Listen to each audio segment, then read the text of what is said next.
large bore access management is absolutely important.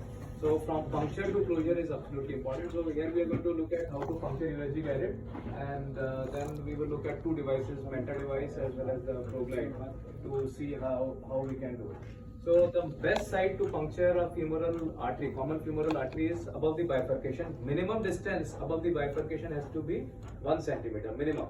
1.5 to 2 centimeter is good, but you cannot go too high also, because if you go above the pelvic brim, so this is the pelvic brim, there should be no puncture which is above the pelvic brim, and no puncture because the inferior epigastric artery originates where it is going retroperitoneal.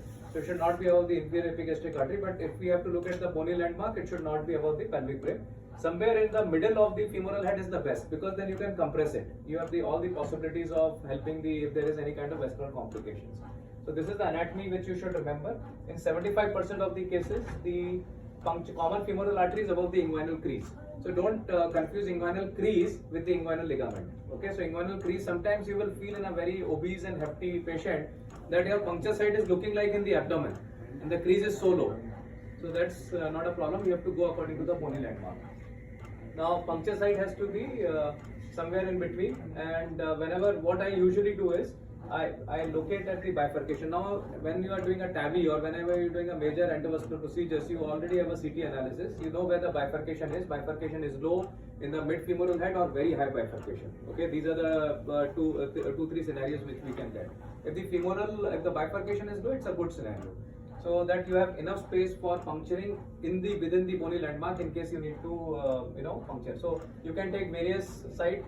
Typically what I do is, in my large bore access, I have the CT analysis which is available. So I will select the primary site based on the lower, wherever it is lower and wherever the artery is good. Then after taking the contralateral puncture from the non-primary site, I take a shoot about 2 cc to re-study the anatomy, and then based on, then I will again do a USG guided puncture, so that you get the best of all the views. But you can directly go for the USG guided, you can directly go for just the femoral puncture site based on your experience, but you should know all the techniques, because there are pros and cons of everything. So sir, you use this contralateral injection in every case? Typically I use if the femoral puncture is